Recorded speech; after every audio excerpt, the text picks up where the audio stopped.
Buenas noches, bienvenidos a este programa que aprendemos hoy. Hoy jueves 9 de mayo, un día antes del Día de las Madres. Anita, buenas noches, ¿cómo Así te es. encuentras? ¿Cómo estás? Hola Alfredo, bien, gracias, buenas noches. Saludos a todos. Buenas noches. Este, bien, pues vamos a iniciar porque hoy el fútbol está fuerte y, y pues yo creo que hasta el ritmo va a bajar hoy, No hay quien nos ¿no? vea. No hay quien nos vea. Pero bueno, aquí estamos con el gusto de siempre para hablar un poco de estos temas complicados, que hablan un poco del contexto actual que se está viendo en nuestro país, pero tratamos con el mejor de los esfuerzos y la mejor voluntad y con la mayor humildad de poder explicarlos, ¿verdad? Así es. Bueno, pues nada más déjenme aquí checar rápidamente el tema de la red. Ah, Se no, caray. supone que ya lo compartiste, ¿no? No, un segundito.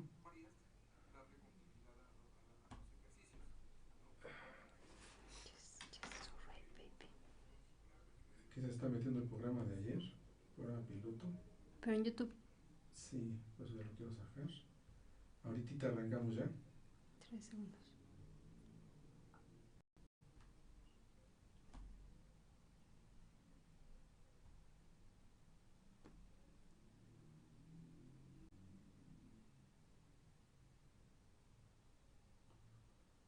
Nada más déjenme checar. Estamos fuera.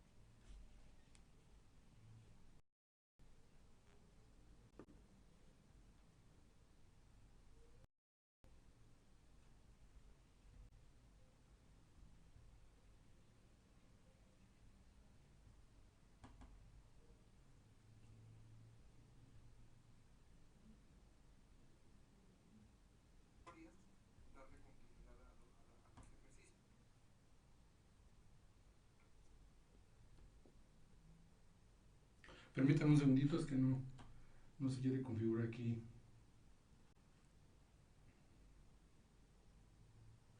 YouTube, estamos acá en vivo, es en mi máquina. Darle continuidad Nada de que mi máquina.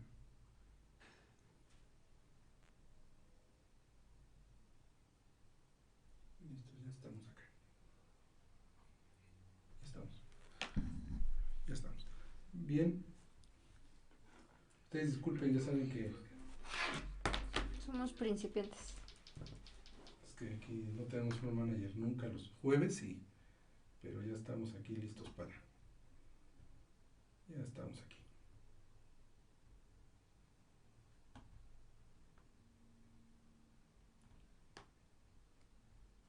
Bien, iniciamos ahora sí.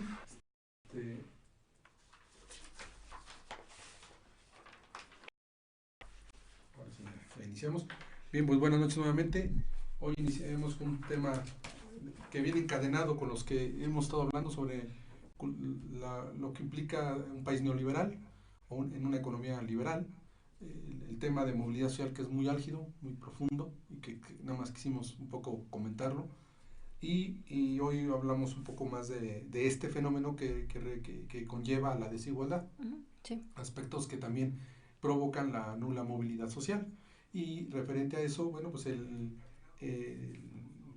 programa pasado habíamos acentuado que pues la movilidad social era prácticamente la falta de escalamiento dentro de la pirámide socioeconómica del país, en donde pues no tenemos acceso a lograr independizarnos económicamente por la falta de oportunidades. Y esto que conllevaba a una brecha entre riqueza y pobreza, y que esto generaba una gran desigualdad. Sí. Y que si desigualdad implicaba, bueno, pues una gran discrepancia entre ingresos, problemas de diferentes tipos que hoy vamos a tratar de manera muy general, pero que de alguna manera era necesario contemplarlos. Hay dos conceptos que quiero comentarles antes de iniciar, porque los veo vitales para efectos del programa de hoy, que tienen que ver con el tema, disculpen que esté acá con mis hojitas, lo quise separar.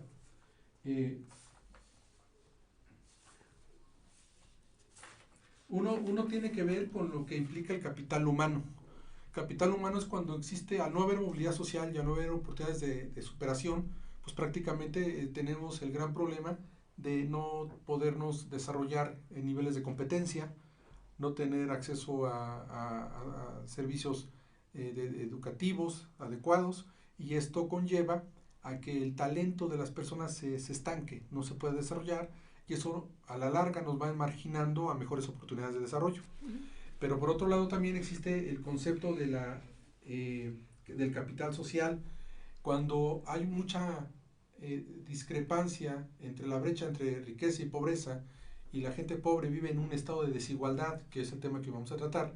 Estas personas como núcleo social también tienen un gran, implica una gran forma de pensamiento que colectivamente va agrediendo y va permeando a todo el país. Y esto implica pues que la gente está con rencor, vive pensando en contra de otro grupo, se genera antagonismo, hay una discrepancia entre las formas en las formas de ver la vida, y esto lo que genera da al principio del concepto de capital social, que son las relaciones de confianza, cooperación y reciprocidad que derivan en la participación social. México no participa socialmente, no hay reglas de convivencia, no hay de ninguna manera aspectos de reciprocidad entre la sociedad. La hay entre pares, ¿no? Entre ricos o entre pobres, pero no existe vínculos de corresponsabilidad social, vínculos de cooperación. Por eso son tan sonados los temas, por ejemplo, que tristemente se dan cuando viene una desgracia social como el sismo, donde ahí toda la gente coopera independientemente del núcleo social al que participe, o sea, ahí la unión se da. Ese es un ejemplo claro de lo que sería capital social. No importa de qué núcleo social eres, no importa cuál es tu ocupación socioeconómica, hay una desgracia y todos nacional, y todos se unen y cooperan, y eso, cada vez que México entra en una desgracia de ese nivel, la sociedad mexicana se une, ¿verdad? En las elecciones actuales se unieron el 80% de la población de diferentes estratos sociales con un objetivo común. Eso ya fue un trabajo prácticamente de corresponsabilidad. ¿Sí? Fueron responsables ambas partes de pensar en lo que iban a hacer. No quiero decir que ese voto fue responsable y el otro irresponsable. Lo que quiero decir es simplemente que los fenómenos se dan, y cuando algo sucede en este colectivo social, pues prácticamente las personas, y de forma inconsciente, actúan. Y hay capital social cuando estas personas, de forma general, independientemente de su nivel socioeconómico, se unen en una forma ética y honesta para colaborar entre ellas, para generar un vínculo de confianza, etcétera, etcétera. Entonces, eso es algo que yo quería comentar el día de hoy, antes de iniciar con el tema directamente de lo que es la desigualdad. Gracias por escucharnos y vernos a través de frecuenciacat.com, la voz del conocimiento. Esta estación de radio de perfil educativo, orgánica, sin fines de lucro, y nos pueden seguir y escuchar también o ver por la página de Facebook propia de Frecuencia CAD, en la sección de escuchar en vivo o vernos en vivo a través de video, y por supuesto en Facebook, en nuestra página Frecuencia CAD, y las diferentes páginas hermanas del Centro de Estudios en Alta Dirección, y por supuesto también en nuestro canal de YouTube de Frecuencia CAD. ¿Sí? Bueno, antes déjame saludar aquí a Alfredo Nava. Dice: a mí no me gusta el fútbol, así que aquí presente. Gracias. Pero no, ya me faltó 2 clases. También Gustavo Vázquez y Ana Lili Rubal. Saludos. Muchas gracias. Gracias, Gustavo, gracias por seguirnos. Desigualdad, ¿a qué te suena el tema, el concepto? Desigualdad, que las cosas no están parejas. Bueno, exacto, que no hay reciprocidad, ¿no? Entonces, la desigualdad tiene que ver con un estado de falta de equilibrio. En una situación de igualdad, ambas partes tienen los mismos. Las mismas oportunidades, y ambas partes tienen exactamente los mismos niveles de competencia, ¿verdad? Es parejo el piso. Bueno, en este caso, cuando hablamos de desigualdad, es cuando hablamos de un desequilibrio de esto, de las oportunidades. Y hay diferentes tipos de desigualdad, pese a lo que podamos nosotros considerar. La desigualdad no es única y ni afecta solamente a un aspecto de nuestra vida. La desigualdad se presenta en varios factores de nuestra vida y nos va encadenando a un statu quo, a una situación de vida permanente en donde es muy difícil salir de ella, ¿sí? La desigualdad, bueno, viene de un problema básico de concentración de riqueza, de un problema de corrupción generalizado y de la concentración del poder en unos pocos. Cuando hay una sociedad que merece todo, que tiene todas las herramientas económicas, tiene la influencia política, tiene el liderazgo social a través de grupos, de instituciones, pues prácticamente ellos todo lo que hagan, por mucho que traten de generar políticas económicas de beneficio, pues los va a beneficiar a ellos, ¿no? Y en ese sentido, pues la brecha con los pobres va a ser cada vez más grande. Eso genera el fenómeno de la desigualdad. Y esta desigualdad, por supuesto, que se representa en varios factores de nuestras vidas. Una de ellas, por ejemplo, es la desigualdad social. La desigualdad social tiene que ver con pues un profundo desequilibrio que reciben las diferentes personas en materia de salud, en materia de educación, en materia de ingresos económicos, en materia de género, en situación de justicia, en preferencias sexuales, hasta por ideologías religiosas. Todo este tipo de situaciones son prácticamente desigualdades sociales, que ese es el primer rubro, ¿sí? ¿Tú tendrás algún ejemplo de alguno de ellos? Sí, dentro de ellos puede ser lo que es el origen étnico de cada uno de nosotros, las culturas. Sí, hay desigualdad por territorio. Ajá. O desigualdad por territorio o por cultura, ¿no? Por origen, porque las personas que nacen en zona rural tienen diferentes accesos o oportunidades que las que llegan a crecer o pertenecer a un mundo más urbanizado, ¿no? Entonces, sí, el territorio o la geoeconomía o la geopolítica de la zona, pues si me permiten ese concepto, tiene que ver con temas de desigualdad social. Derecho a la salud puede ser uno de ellos. ¿En qué sentido?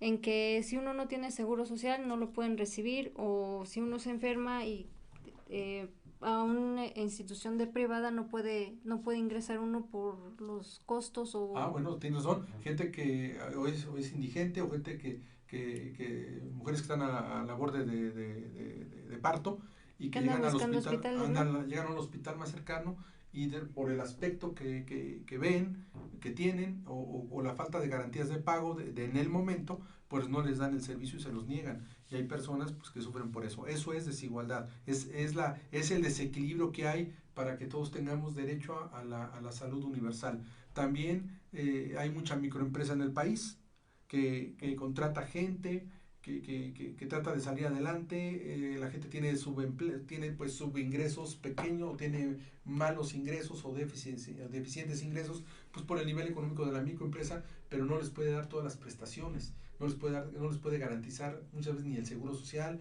o no les puede generar derechos o gastos médicos mayores. Eso es desigualdad también, es desigualdad social. Aquí no es producto de que el microempresario sea malo y no quiera dar eso, es que prácticamente los márgenes de utilidad, los costos de operación, ¿verdad? El tener empleados, la nómina, pues no alcanza. Entonces muchos empleados dicen, pues yo prefiero tener trabajo aunque no me dé seguro.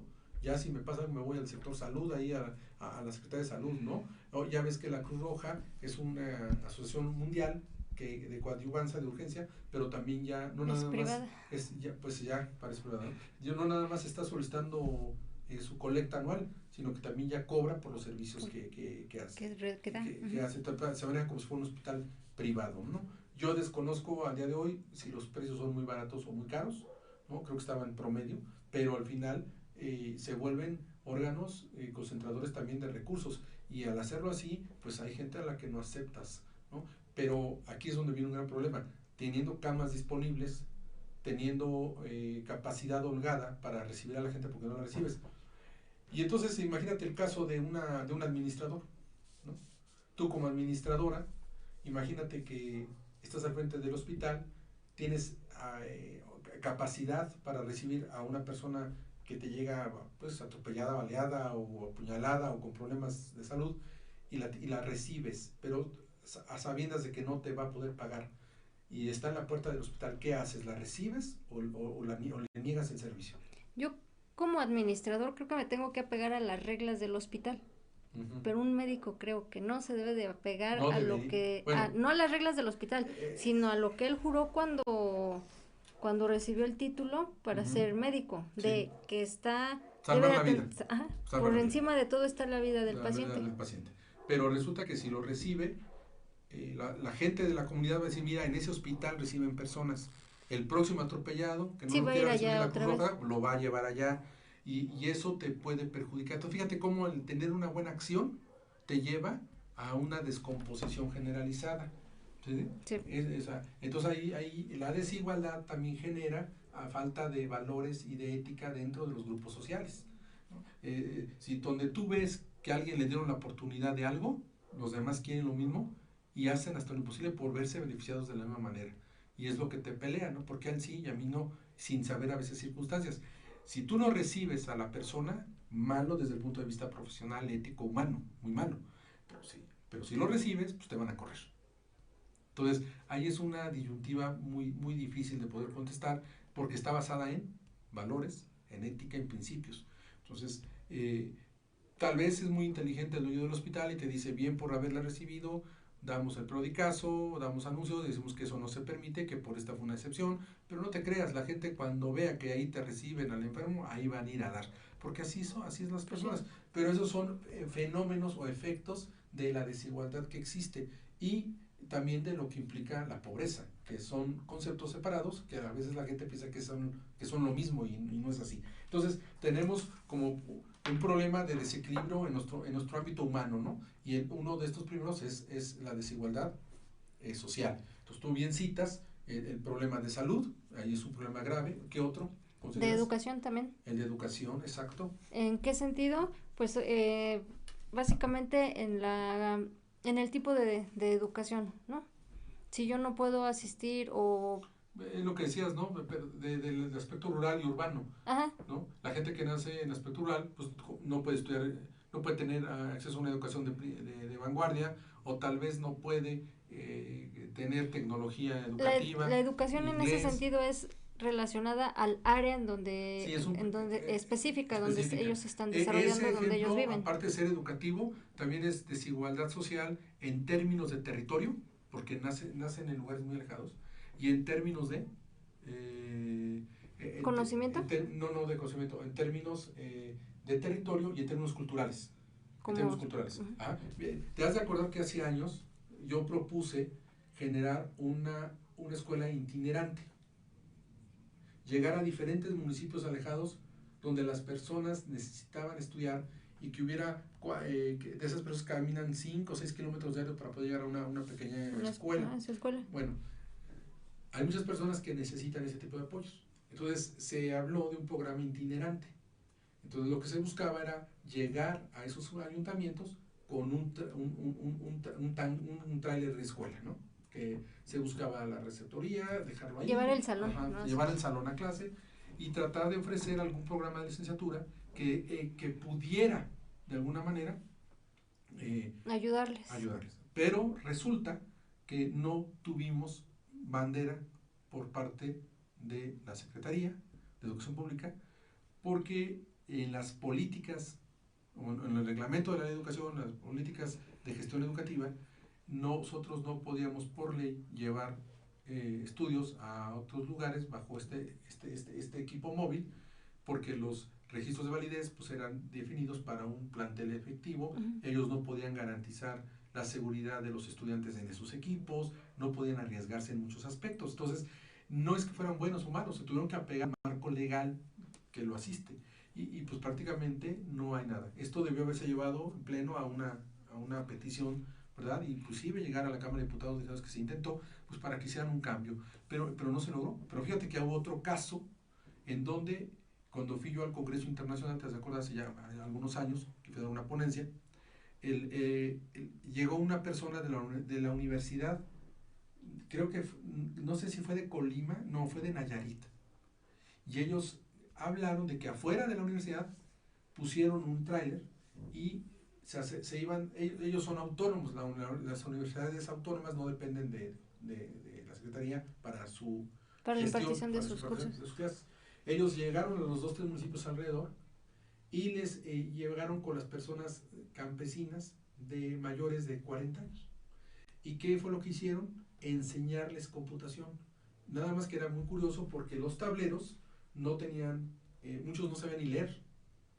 ¿Te das cuenta? Entonces tuvieron que usar softwares de imágenes para correlacionar cosas y un teclado donde pues prácticamente no era, fuera más accesible, era accesible a partir de iconos o imágenes que ellos tenían que relacionar. En 3 meses, no me preguntes porque yo no estuve en ese programa, pero fue premiado, porque en esa ocasión fuimos casos de éxito, y en esa ocasión ellos tuvieron un éxito porque habían ya alfabetizado, porque a más de, creo que eran cerca de 150 campesinos, y el programa estaba fuerte, pero le faltaban recursos para poder continuar, y la escasez de recursos, la no redistribución de presupuesto para ese programa fue lo que paró todo.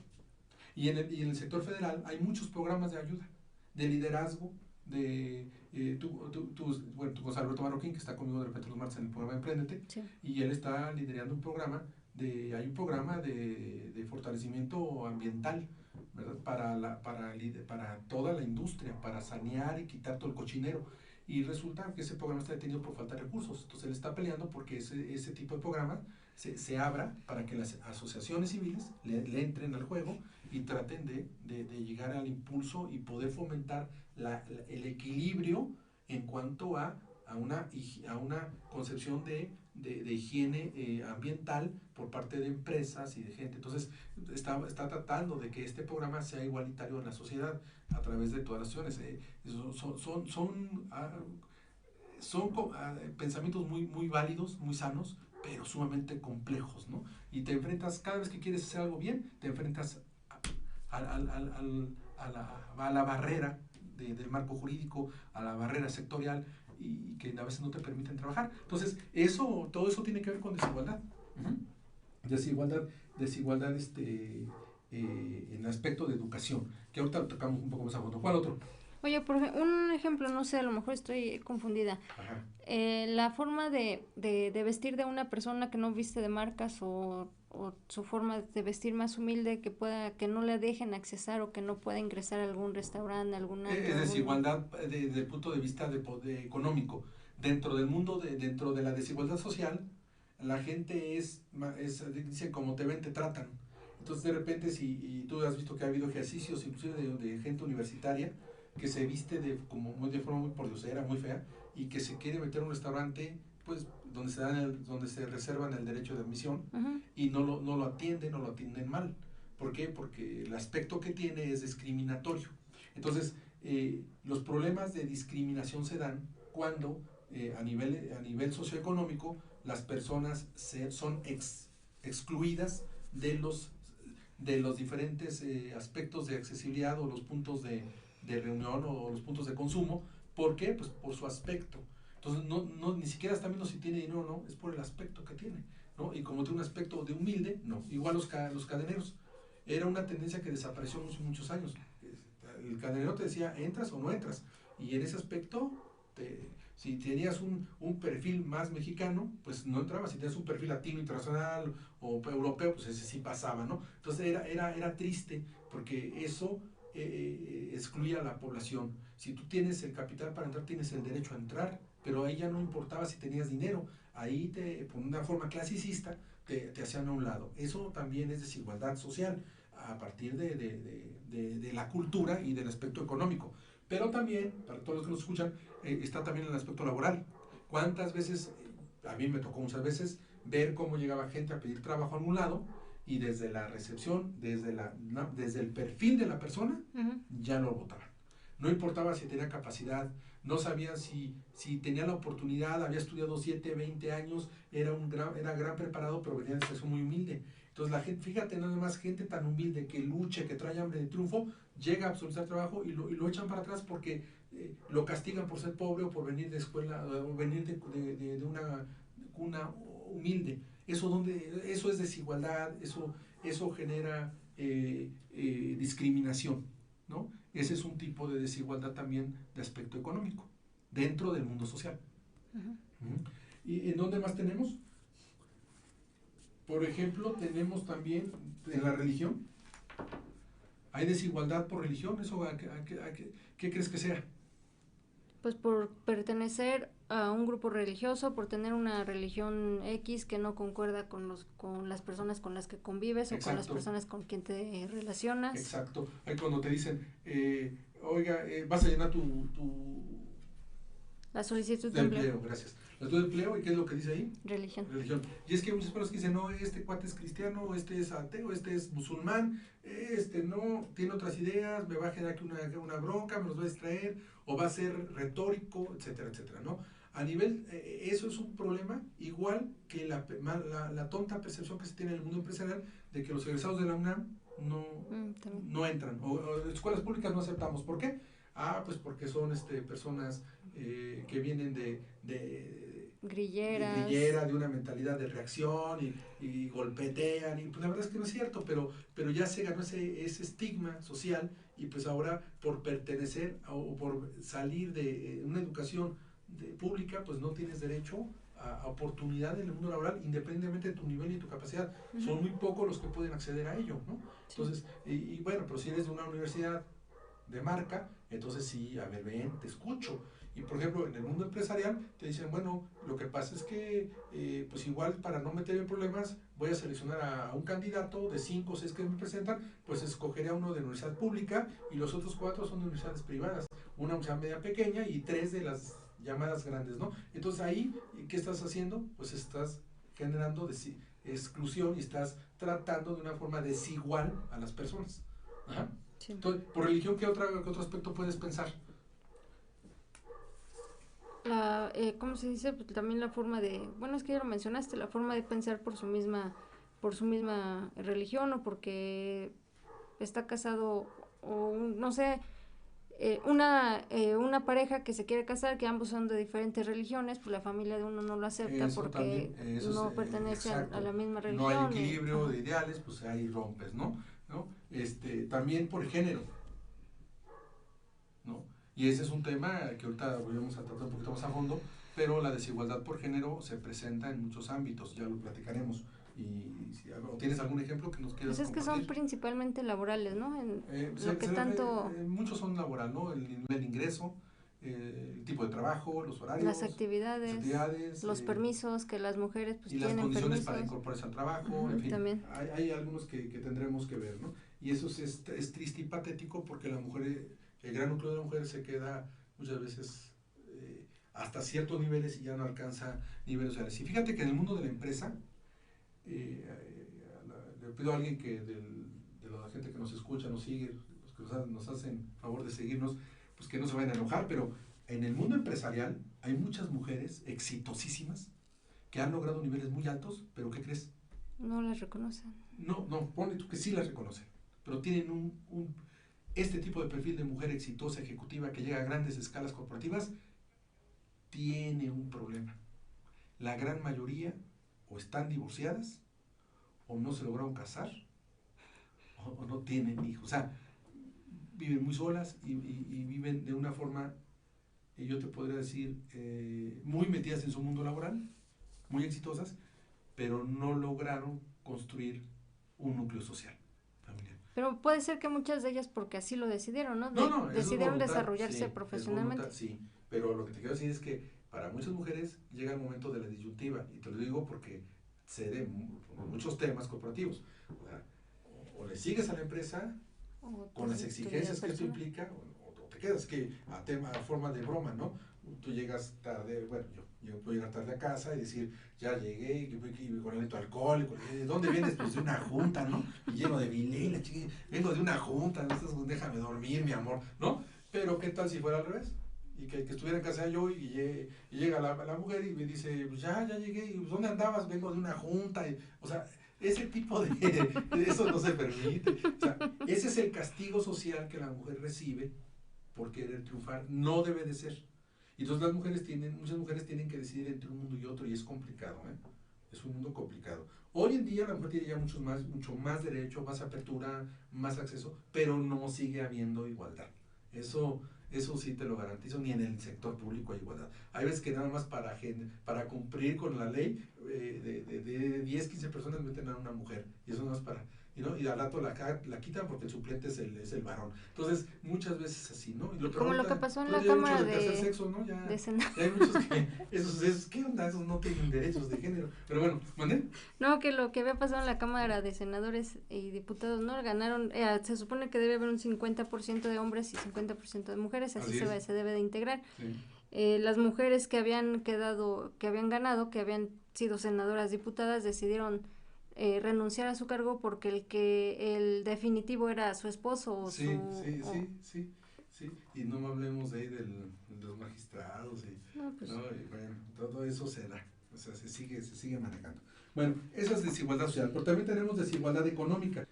Se refiere a la distribución de la riqueza entre las personas, obviamente con diferentes ingresos.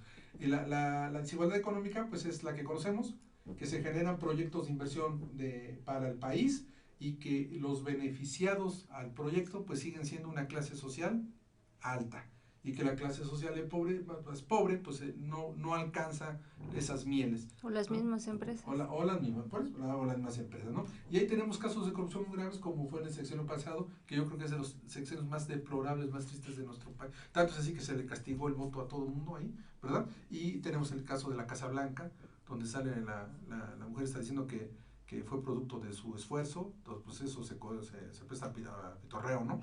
Obviamente no es así, pero ese tipo de aspectos, ¿no? De que hay grupos de privilegiados, económicamente hablando, que se llevan todos los concursos, que tienen acceso a todo.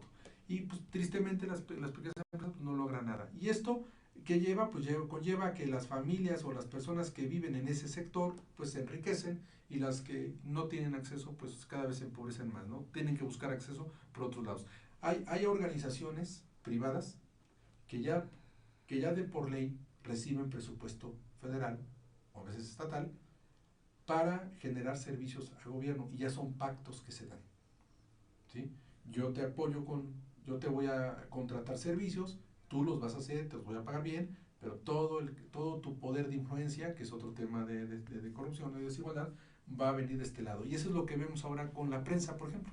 El gran tema que traen ahorita en los medios, de que hay medios que cobraban. Y fíjate qué tristeza, eso es un tema de corrupción que después hablaremos, pero qué tristeza ver medios de comunicación, ¿verdad? Periodísticos, o sea, periodistas, que les pagan para que les la boca, para transgiversar y hablar de otras cosas diferentes a la realidad. Eso es traición a la patria. Eso es traición al pueblo. Imagínate el dinero que tienen. Y ahora imagínate toda la gente que está ahí pidiendo tan siquiera una oportunidad para poder generar, o sea, 2 salarios mínimos, ¿no? O sea, esa es la cruda realidad de la descomposición social que existe basado en la desigualdad. Entonces, la desigualdad económica hace un gran daño, fomenta más la pobreza. Uh-huh. Sí. Tenemos la desigualdad educativa, pues obviamente que está basada en la desigualdad social y económica. Ese es un remanente, ¿sí? Clases altas que pueden ser privilegiadas y que pues tienen una educación de primer mundo y la clase social baja, las personas con escasos recursos, pues que tienen acceso a una educación, pues la que se pueda. La educación pública de las zonas autónomas puede ser muy buena. Yo debería decirte que deben ser las mejores universidades del país. Tienen infraestructura y tienen todo, pero se han politizado mucho. Hay carreras, yo no puedo concebir ciertas carreras en escuelas privadas pequeñas. Será injusto cuando hay carreras que requieren de una gran práctica de laboratorios, requieren de institutos de investigación, etcétera, pues ese tipo de carreras las puedes tomar, ¿no? En escuelas donde no tienen infraestructura ni tecnología para hacerlo. Pero es tanta la demanda social que hay de educación, que es la base del desarrollo, que es lo principal en donde deberíamos de entrarle todos para que haya para que empecemos a quitar la brecha de la desigualdad es con las oportunidades de la educación, pues prácticamente es tan complicado el tema, ¿verdad?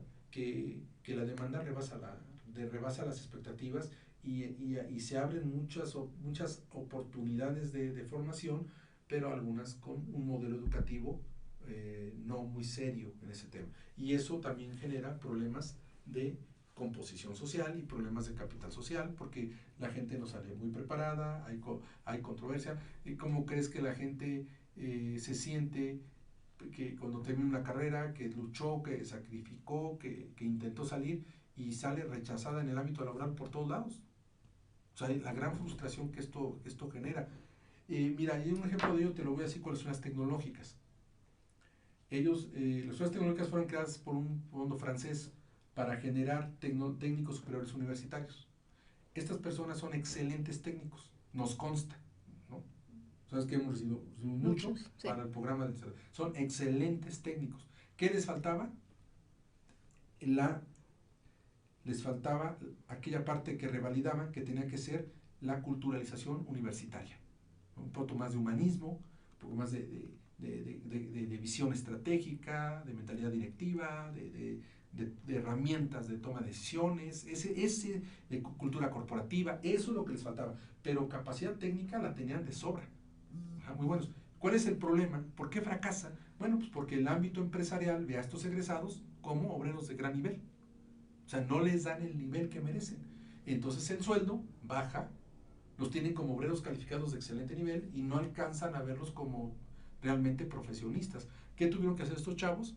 Buscar opciones privadas para poder terminar los estudios y alcanzar el nivel de licenciatura. Fíjate nada más, ese es un problema. O sea, si el programa era generar técnicos, ¿por qué? Porque el promedio de escolar en México, bueno, ahorita hablamos del tema ese, del promedio escolar, pero en realidad es que prácticamente la idea era generar profesionales técnicos, capaces de entrar al mundo laboral de forma inmediata. Y es tan bueno el programa que el último semestre son estadías prácticas. Sí, pura práctica. Pura práctica. Entonces son gente que sabe hacerlo, bueno, hay de todo, ¿verdad? Sí. Pero de repente, ¿no? De repente tenían estas personas que entrarle a los estudios de licenciatura para poder aspirar a puestos dentro de las empresas. Ahí no había conciencia por parte de un grupo selecto de empresarios que consideraron que eso no vale la pena y lo desdeñaron. Y entonces ahí faltó vinculación entre universidades y empresas. Y te acuerdas que yo era miembro del comité de vinculación de un grupo, de una universidad tecnológica. Entonces ahí faltaba vincular las cosas como empresario, pero eso no se lograba. ¿Y qué resulta? Bueno, pues que ahora tienen que estudiar aparte para poder alcanzar ese nivel de licenciatura y poder tener acceso a aumentos, bueno, eso es desigualdad. También es desigualdad. Ajá. Entonces es complicado. ¿Y qué pasó ahora? Tan fue el problema que las universidades tecnológicas abrieron ingenierías. Sí. Con la misma plataforma del TCU. Y ahora fue peor. Porque la gente que ha contratado ingenieros egresados de las universidades dicen que no funcionan. El prestigio ganado en una etapa de TCU se ha ido diluyendo en el ámbito de las ingenierías. Porque no están bien consolidadas. Fue un proyecto muy noble, ¿verdad? Porque vieron que toda esta gente se estaba nutriendo otras universidades para alcanzar el nivel educativo. Había presiones presupuestarias, las universidades juegan un papel muy importante en el ámbito electoral, entonces dijeron, ¿sabes qué? Necesitamos mantener matrícula, aumentarla, y hay que darles lo que la gente está buscando, que es pues, darles el nivel superior. Lo hicieron, eso está bien, pero todas por igual, y no generando, tienen buenas tecnologías, tienen buen equipamiento, eso lo debo reconocer, pero no tenían la plataforma docente, la plataforma adecuada para hacerlo todo. Sí, mencionaban que eran los mismos docentes. Eran los docentes. ¿Y qué sucede? Bueno, pues que el modelo se estereotipa en una pues en un egresado amorfo, que ellos mismos lo decían, no aprendí nada, no me sirvió para nada, fíjate nada más, ¿no? El prestigio ganado se estaba diluyendo. Sí. Entonces, no puedes hacer eso. O sea, ese es un problema de desigualdad, ¿no? Dentro de lo que es un modelo educativo. Estrictamente así, ¿vale? Pero pues ya se vuelve político el... tiene otros matices, por supuesto, de político, eso. A veces no cierran el canal, ¿no? Como nos borran. ¿no? Vamos a ir a Fuego Jalife que venga No sé que Aquí se con... me distrae que al carro, porque sí, sí le digo, entonces que los visite y sí, que vamos a ganar ahí, nos van a sacar de la jugada. Bueno, desigualdad educativa, ¿no? Y bueno, todo esto se hace bajo, ¿cómo se mide la desigualdad? Pues por la curva de Gini, ¿no? Se miden los coeficientes, los factores que inciden, y ahorita voy a explicar algo. Hay algunos factores que influyen en la eficiencia terminal de los estudiantes. El problema educativo está, la desigualdad educativa está en que la gente no termina su formación. Y al no terminar la formación, ahí viene un fenómeno que quise comentar hace rato, que es el nulo desarrollo humano, ¿no? El capital humano.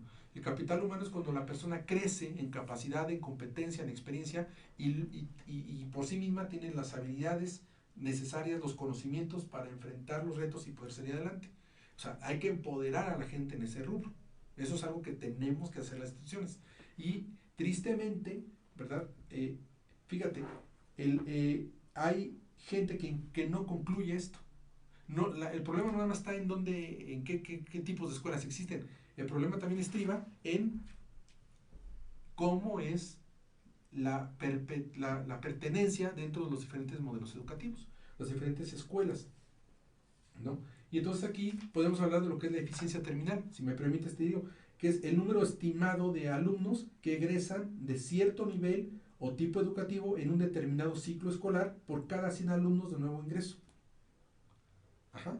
Y inscritos en los planes. Entonces, este fenómeno, ¿qué es lo que hace? Bueno, el análisis por el tipo de sostenimiento de las instituciones, fíjate, las instituciones de educación superior estatales tienen una tasa de eficiencia del 99.66%.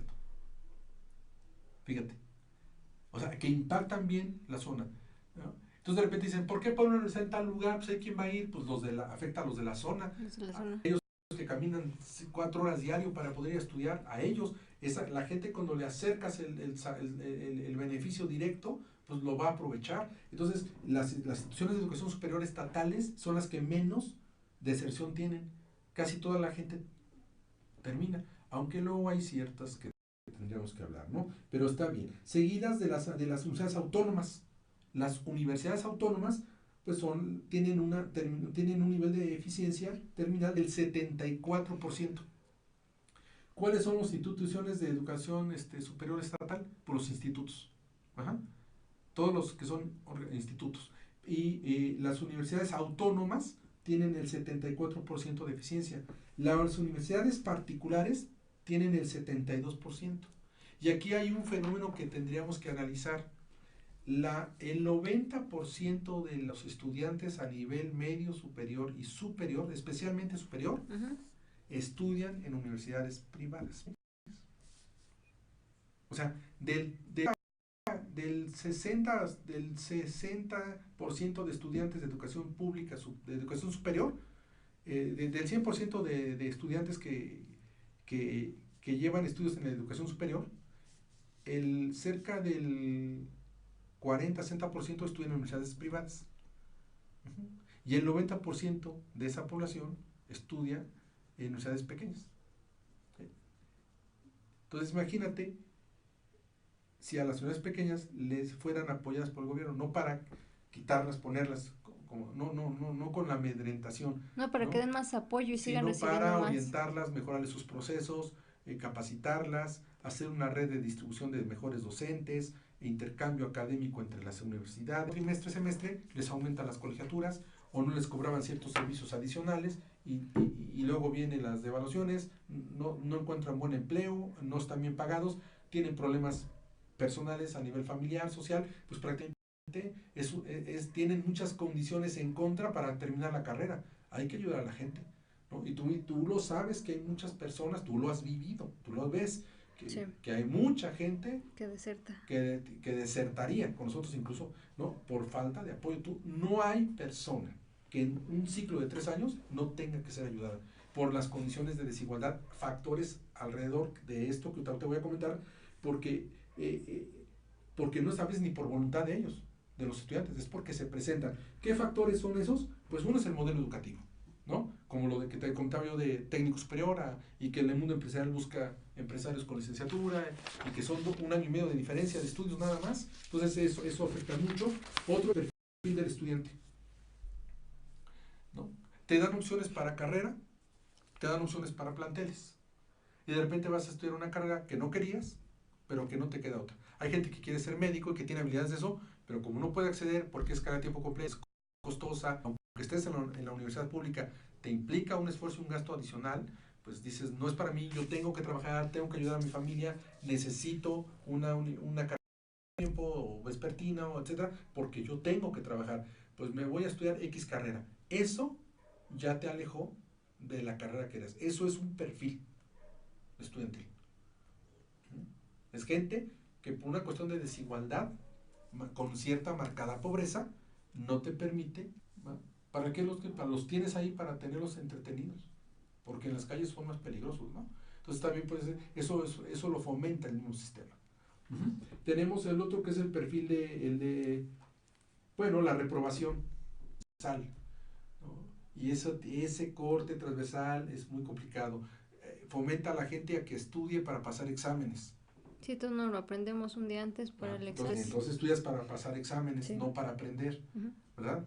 Y si es mucha la información, pues tienes que estudiar de memoria, tienes que memorizar, o tienes que saber, pero no tienes capacidad de comprensión, de razonamiento, de correlacionar, de valorar, de muchas cosas, y no puedes crecer, ¿no? Te llenas de información, pero no eres capaz ni siquiera de aplicarla, ni siquiera de parafrasearla. Entonces, ese tipo de problemas, la forma en que evaluamos, también conlleva es un factor de deserción, ¿no? De eficiencia terminal de estudios.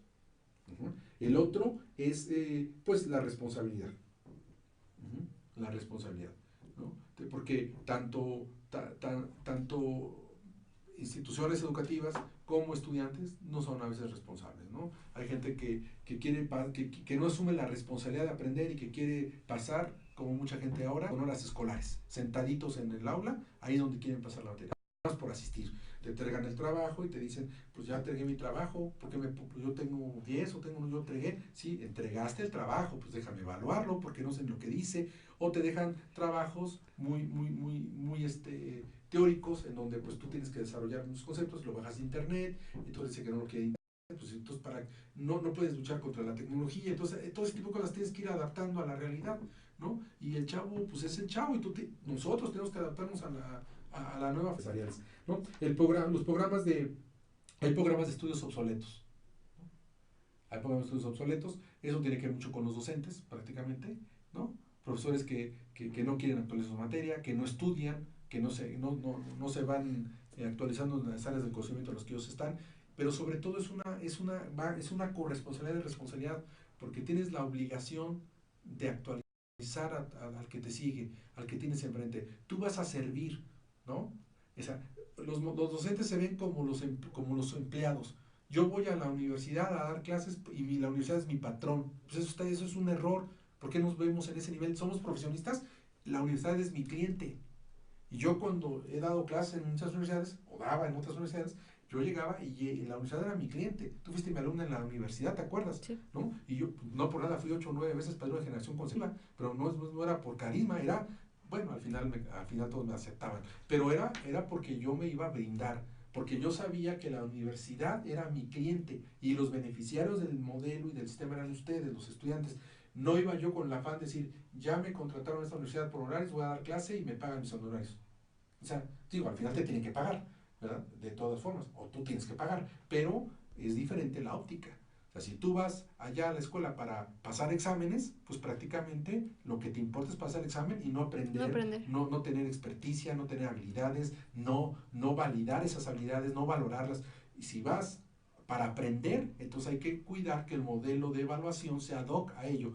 Cuando el modelo de evaluación no va congruente con tu modelo de aprendizaje, pues prácticamente haces cortocircuito y muchos no aguantan. Muchos terminan por decir, yo no más vengo aquí, paso lista y ahí me quedo y ahí a ver qué pasa, ¿no? Sí. Y esas muchas cosas de ese tipo pasan. Entonces, digo, se vale disentir, señores, los que no estén a favor, pues adelante, estoy abierto a la crítica constructiva, ¿no? No sé si tengamos más gente ahí en el tema, pero Sí, Beatriz del Ángel Martínez también nos está viendo y Ana saludos. Lili nos manda saludos. ¿Quién? Ana Lili Rubal. Ah, saludos, ¿no? Bueno, también tiene que ver mucho el programa de estudios, que no sea obsoleto, el programa, ajá, que el programa de estudios esté actualizado, ¿no? Imagínate que estén viendo informática a uno, ¿no? Y les estén enseñando la historia de la computadora. Bueno, pues eso que lo lean en un artículo y ahí quedó como mero brebaje cultural. Como Pero sí, antecedente. pero ¿qué es lo que busca el empresario hoy en día? Busca gente que sepa hacer las cosas, gente que no le digas, que llegue y lo haga, que te dé soluciones, que sepa gestionar. Esas son competencias que tenemos que dar. La educación es por competencias hoy en día y por valores. Entonces, tenemos que crear gente, profesionistas con calidad humana, que sí es vital, porque ¿de qué sirve un buen profesionista si es un desgraciado en la sociedad? No sirve de nada. ¿Y de qué te sirve que sea una muy buena persona si tampoco te puede ayudar en nada? Entonces necesitamos profesionistas de gran nivel, ¿no? O sea, de gran desarrollo, de gran calidad humana, pero también se requieren personas que sepan hacer las cosas. Entonces, un programa educativo es vital porque de ahí nace toda la capacidad de conocimientos que tú vas a tener, independientemente de aquel que quiera estudiar o no quiera estudiar, ¿no? Dicen que a veces la universidad no es mala, que malos son los estudiantes que no quieren acceder a la educación. Entonces, bueno, ese es otro de los problemas de la eficiencia terminal. Otros más, me voy un poco más rápido, es el lugar de residencia. ¿La distancia? La distancia, el ser urbano, rural. Pues no, a ver, tú me contaste un caso, ¿no? De un chico que entró al Politécnico. Sí. ¿Y qué pasó con él? Si no lo quieres compartir. Es un compañero de mi hija de la preparatoria. Hizo su examen al Politécnico porque quería estudiar una ingeniería. Okay. Se quedó, no recuerdo en qué, Sí, no en qué campus, pero entraba a las 7 de la mañana. Ajá. Decía que se levantaba a las 3:30 de la mañana, obviamente para meterse a bañar. Sí. De su casa tenía que salir por muy tarde a las 5 de la mañana a las 7. para llegar a la universidad a las 7. A su casa venía regresando 6:30, 7 de la noche. ¿Ya con tarea o para hacer tarea? No, para hacer tarea porque aparte allá tenía que trabajar, estaba haciendo algunos trabajos en la biblioteca y luego llegaba a lo mejor con algunos pendientes que tenía para el día siguiente. Pues terminó cansándose porque no aguantó. Entonces, ese es un clásico ejemplo de deficiencia terminal por por lugar de residencia.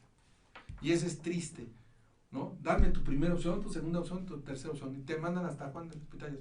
No puedes. Ahora, otro problema es que más adelante van a necesitar trabajar para tener experiencia. Porque el medio económico no le va a dar oportunidad, o sea, el medio social alto no te da chance. Entonces, con esos horarios, ¿a qué hora?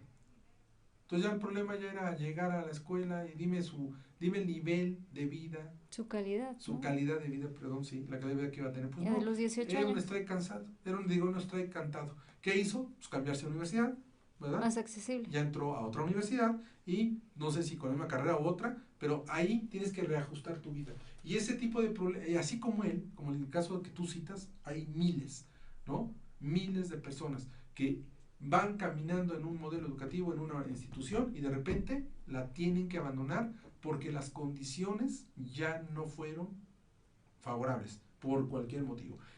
Entonces ahí hablo de la responsabilidad que tienen las instituciones en buscar la permanencia de los estudiantes mientras quieran seguir estudiando.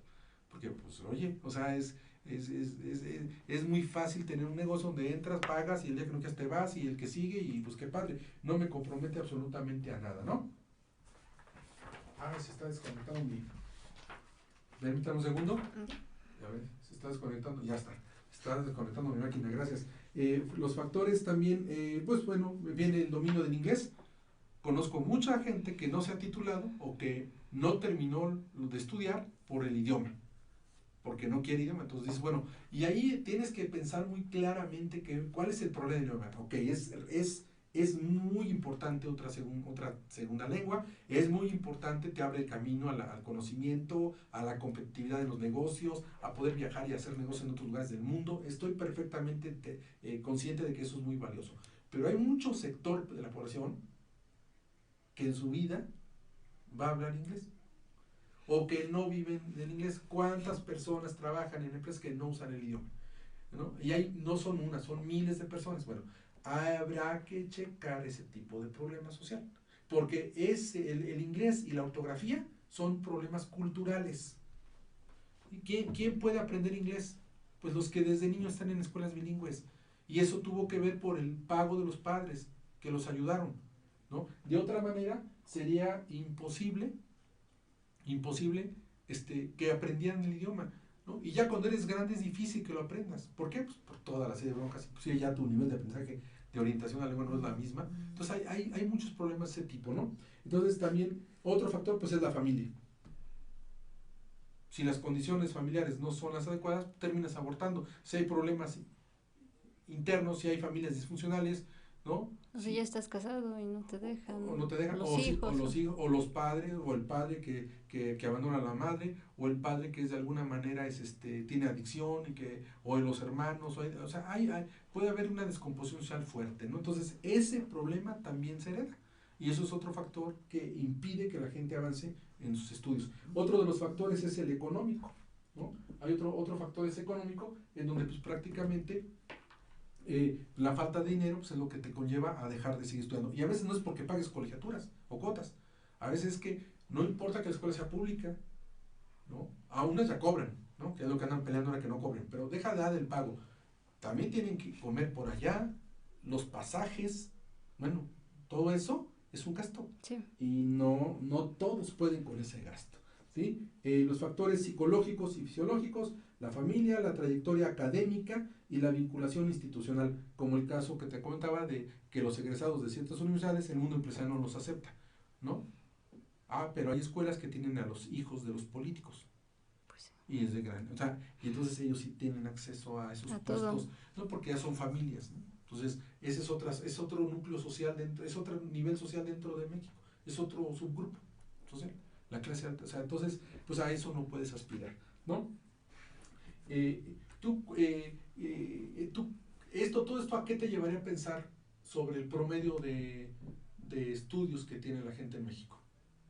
Pues que está muy alejado de lo que ahora nos exigen, que tenemos que tener como educación mínima los estudios de bachillerato, ¿no? No creo que se cumpla. Superior ya, me lo van a subir al nivel superior.